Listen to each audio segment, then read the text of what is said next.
तकरीबन 9,000 बेरोजगारों को ले नियुक्ति पत्र वितरण आज उनके द्वारा किया गया। झारखंड के साथ सौतेला व्यवहार के समान है। कोयला मंत्रालय द्वारा एक कमेटी भी गठित हुई। केंद्र सरकार एक तरफ से एक बहुत षड्यंत्र के तहत आर्थिक दबाव बनाना चाहती है, घुटना टेकवाना चाहती है, जो ऐसा महागठबंधन किसी भी हालात में नहीं होने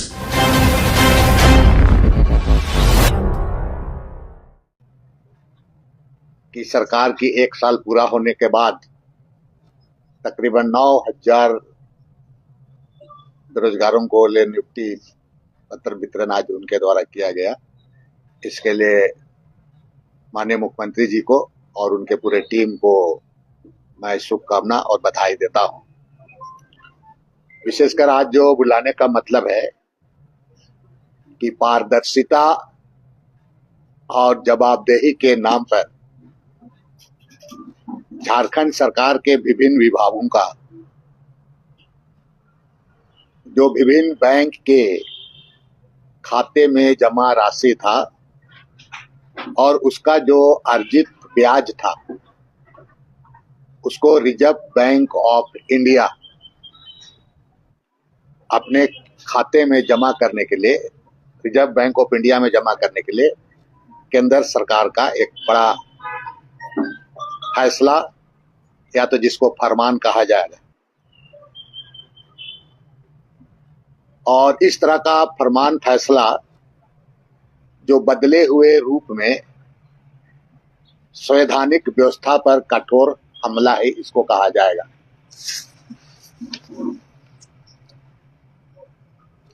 केंद्र सरकार ने झारखंड के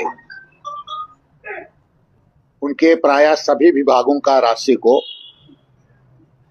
रिजर्व बैंक ऑफ इंडिया के ई कुबेर प्लेटफॉर्म पर जमा करने का आदेश दिया है। जो विभिन्न विभागों का राशि भारत सरकार से आता था तो उपयोग होने के पहले उसको बैंक में जमा रखा जाता था। इसको रिजर्व बैंक ऑफ इंडिया के ई कुबेर प्लेटफॉर्म में जमा करने का आदेश दिया है। इससे जितने भी जो भी योजना का वो पैसा है, वो पूरा पैसा रिजर्व बैंक ऑफ इंडिया में सीधे चला जाएगा, रिजर्व बैंक ऑफ इंडिया में। और रिजर्व बैंक ऑफ इंडिया में जाने से क्या होगा कि यहाँ के जितने भी जो योजनाएं चल रही है, जिसमें आपका ब्याज का पैसा भी मिलता था, तो उनसे विभिन्न तरह का योजना चलती थी, ये पूरा इन योजनाओं में इसका असर सीधे तौर पर राज्य सरकार को पड़ेगा इसका। और इस आदेश के परिणाम स्वरूप झारखंड के विभिन्न बैंकों में जो जमा केंद्रीय योजनाओं का 2,425 करोड़ जो बैंक में जमा था, 2,425 करोड़ रुपया, ये ब्याज सहित भारतीय रिजर्व बैंक में जमा करने को कहा गया है। उसमें 18 विभाग इसमें शामिल हैं। उसको सीधे रिजर्व बैंक में हमारा हो जाएगा तो करके।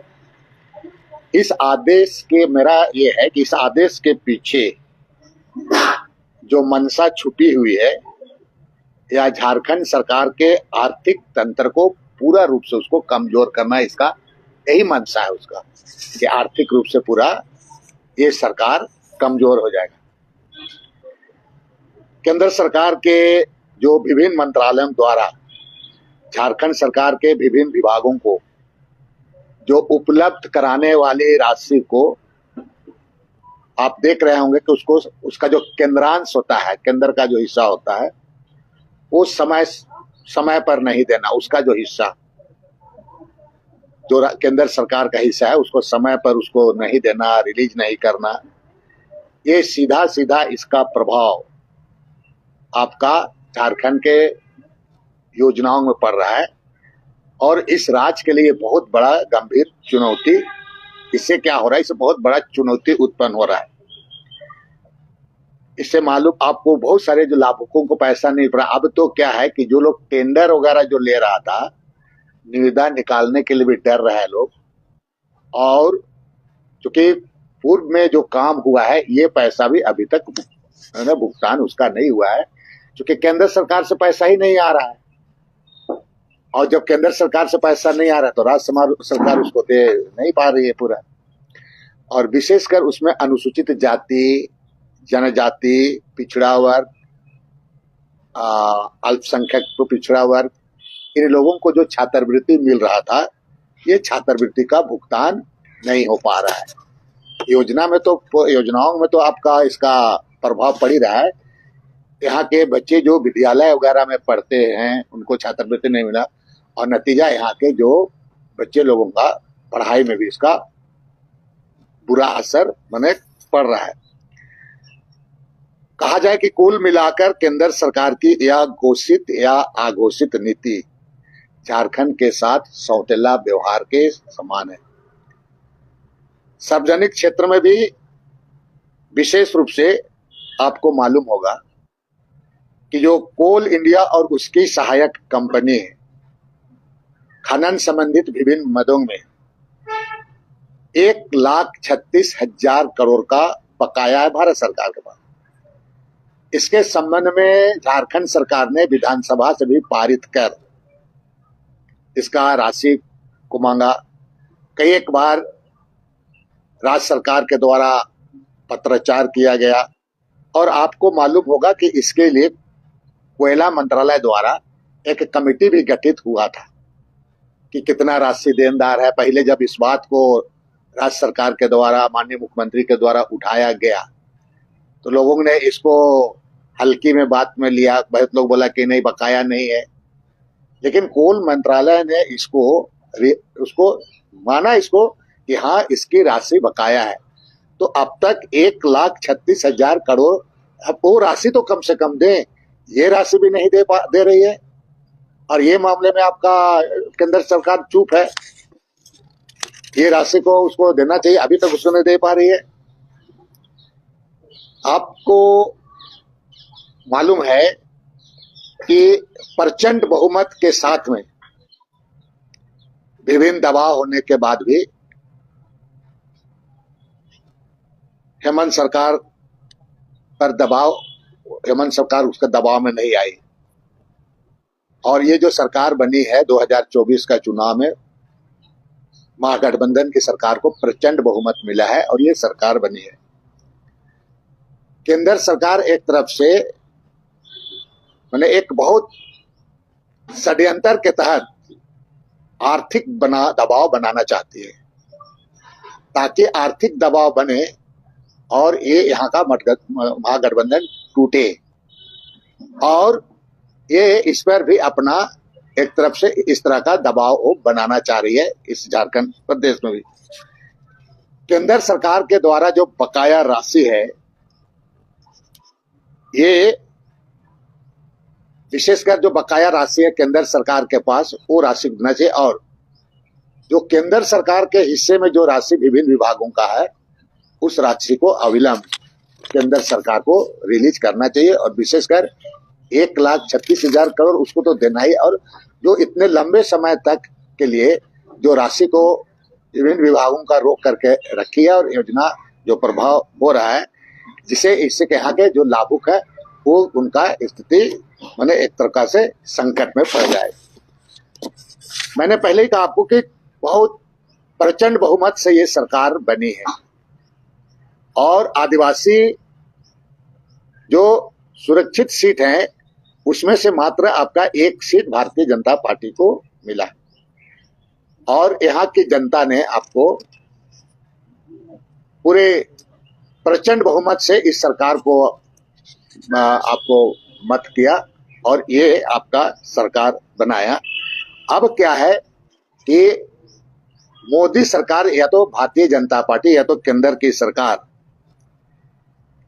इस तरह का जो हथकंडा अपना करके, आर्थिक हथकंडा अपना रही है, ये सचमुच लोकतंत्र के लिए बहुत घातक ही है। ये पिछले विधानसभा में आपने देखा होगा कि 2/3 बहुमत से सरकार यहाँ पर बनी। 81 में 56 सीट मिला यहाँ पर। और इसी से आपका एक तरफ से कहा जाए कि यहाँ पर सरकार को माने इस तरह आर्थिक हमला करते हुए, आर्थिक रूप से मदद ना देकर आर्थिक हमला करते हुए, जो हमने कहा कि लोकतंत्र के लिए घातक है, ये सरकार को भी इस तरह से चाहती है कि यहाँ पर सरकार टूटे और हमारे झांसे में आए। इसी के लिए इस तरह का केंद्र सरकार के द्वारा यह आपका काम है।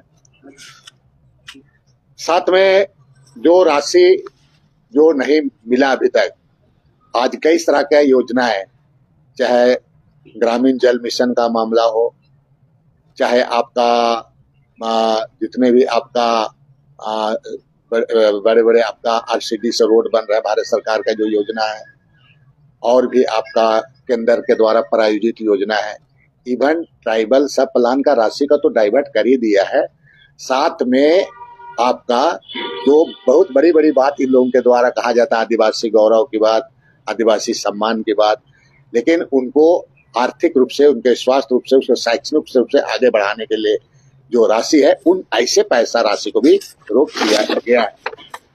हमने यहाँ के जो प्रतिपक्ष के नेता है बाबूलाल मरांडी जी को और केंद्रीय राज्य मंत्री रक्षा मंत्री, केंद्रीय राज्य रक्षा मंत्री को संजय सेठ के अलावे जितने भी भारतीय जनता पार्टी के जो नेता हैं, उन नेताओं को हमने पत्र लिखा है और इसको अखबार में भी आप देखा था, हमने पत्र लिखा कि आप झारखंड के हित की बात करते हैं, आदिवासियों की बड़ी बड़ी बात करते हैं, तो केंद्र की सरकार को इसके लिए आप उसको दबाव दें, उसको आप राशि रिलीज करने के लिए, और विशेषकर 1,36,000 करोड़ राशि है, उस राशि को आप झारखंड सरकार को उपलब्ध कराएं। इन लोगों का कहने का ये है कि उपयोगिता सर्टिफिकेट, यूटिलाइजेशन सर्टिफिकेट की बात कही जाती है, जो आपने देखा होगा, और उन्हीं बातों को अखबार में भी प्रतिपक्ष के नेता लगातार इस बात को कहते हैं। आपको मालूम है कि जब 2014 में रघुवर दास की सरकार बनी थी, इन लोगों के द्वारा प्राइवेट स्कूलों को भी ये लोग छात्रवृत्ति देने का योजना बनाया था, और गड़बड़ी तो वहीं से शुरू हुआ, और इसी गड़बड़ी के कारण इनकी जांच भी हुआ, और उसका जो उपयोगिता प्रमाण पत्र देना था, उन्हीं के द्वारा, उसी के गड़बड़ी के समय से ये बातें हुई है, और उपयोगिता प्रमाण पत्र वहीं से उसी समय से ठप पड़ा हुआ है। जहां तक बात है कि आप इसका उपयोगिता प्रमाण, आप गलती स्वयं किए हैं, लेकिन फिर भी आपको बाकी जो उसका उपयोगिता प्रमाण पत्र नहीं दे रहे हैं, और इसके पीछे भी कई तरह के हथकंडे उनके द्वारा अपनाया जाता है। उपयोगिता कुछ प्रमाण पत्र भेजे जाने के बाद भी अभी तरह का राशि उपलब्ध नहीं कराई गई है, और लेकिन बाकी जो विभिन्न है, एग्रीकल्चर हो, चाहे आपका पेयजल एवं स्वच्छता हो, चाहे ग्रामीण विकास हो, इसका राशि को रुकना बहाना बनाकर अब तक राशि इसको अभी तक नहीं किया है। आप देखिए हाल के दिनों में जो घाटशिला में उपचुनाव हुआ, और घाटशिला चुनाव में जिस तरह से उनका हार हुआ, रामदास सोरेन जी का, स्वर्गीय रामदास सोरेन जी का सुपुत्र सोमेश सोरेन जी तकरीबन 38,000 वोट से उनको जीत हुई उसका।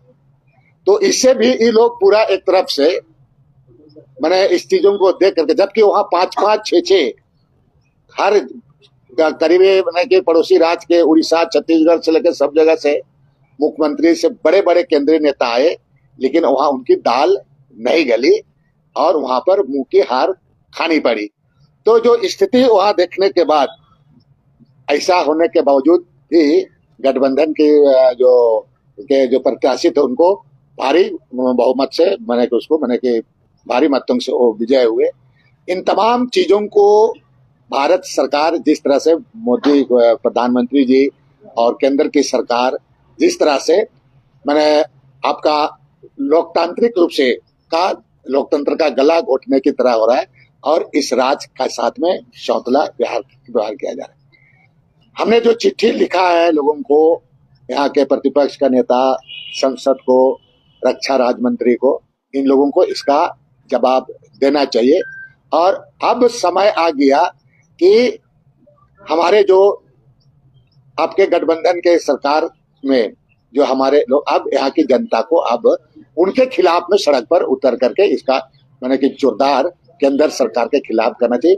जरूरत होगा तो माननीय विधायक मंत्री को भी आपका जा करके प्रधानमंत्री आवास में डेरा डालने की जरूरत है। आखिर झारखंड के साथ इस तरह से आपका सौतेला व्यवहार क्यों? हमारे राज्य के माननीय वित्त मंत्री को भी, वित्त मंत्री, केंद्र के वित्त मंत्री निर्मला सीतारमण जी से मिल करके पूरी चीजों को अवगत करना चाहिए, और नहीं तो आंदोलन का भी रुख अपनाने की